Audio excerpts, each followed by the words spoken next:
So just as us Packers fans think that we are getting out of 2020, we are actually ending 2020, the year 2020, in a great spot. Possibly the MVP of the 2020 NFL season on our team, playing at a high level, the highest level that I've seen since 2011. We have appears to be dominant run game with a three-headed attack in Aaron Jones, Jamal Williams, and now second-round pick, who's highly criticized by people, including me, A.J. Dillon, possibly the best receiver in the game, Devontae Adams, and have the potential to lock up the 1 seed in home field advantage in the playoffs coming up Sunday. But just when we thought we made it out of 2020 in a great spot, deals us one final blow, and that is all-pro, highest paid left tackle in the NFL, David Bakhtiari, goes down in practice. Word is potential torn ACL, which is not good news. Obviously, that rules him out for this year and the majority of next season, which isn't great. I mean, for Bakhtiari, that sucks. ACLs, yes, it's not as taboo as it was back in the day, 10, 15 years ago, where, guy's going to be out for a year. But, that's like a Joe Burrow might come back in, 9 months. An offensive lineman, a guy who carries all that weight on that knee, I'm going to say that probably takes about 12 months.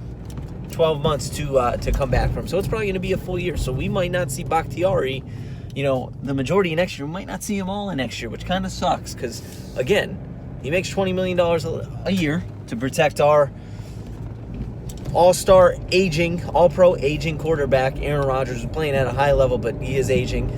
We pay him a bunch of money to protect him, and now he's going to be gone for our playoff run when we have a good chance to make it through the NFC and make it to the Super Bowl. And then next year, again, Aaron Rodgers will be 38. Now, it's not all doom and gloom. All right, that is the one thing that we have as Packers fans. We have a very good offensive line, and we have depth. And what gives us that depth is Elgton Jenkins. This is a dude that, someone goes down, he just bumps over. Corey Linsley was hurt for a couple games recently. All right, he plays center. Normally his position is left guard. So what I think is going to happen is they will bump him over. He will be the left tackle. Pro Bowler, by the way. He will bump over to left tackle. They will take Lucas Patrick. They will move him to left guard.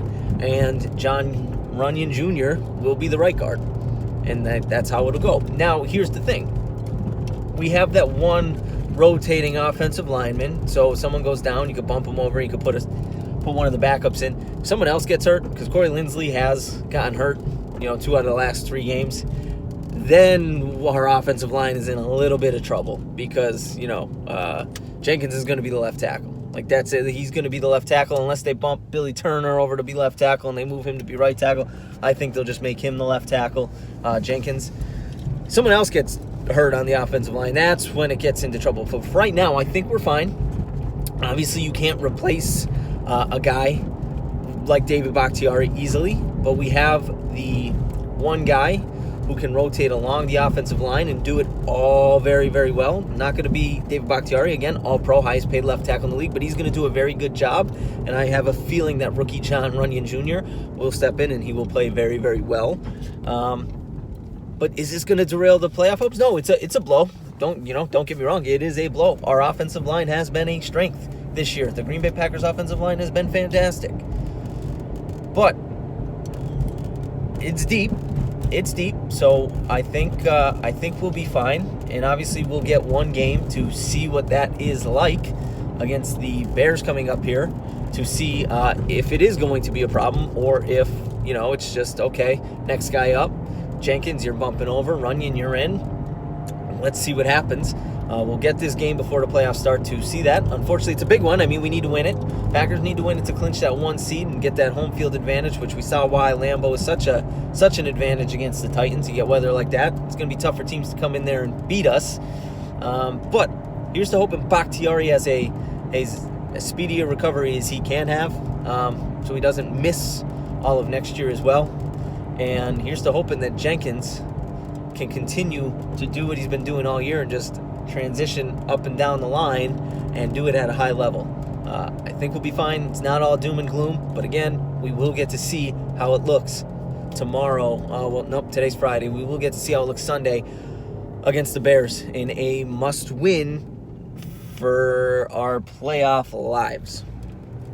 And when I say playoff lives, obviously we're in the playoffs. I mean playoff lives in the sense of our chances of making the Super Bowl are a lot better if teams have to come to Lambeau than if they don't. Also, I forgot to mention, hey, be a pal. Be a pal. Maybe go ahead and subscribe. Up to 53 now. You could be 54, 55, 56 whenever you get to watch this video. It doesn't matter. But be a pal and subscribe, and we appreciate it here. And catch you in the next one. Go Pack, go.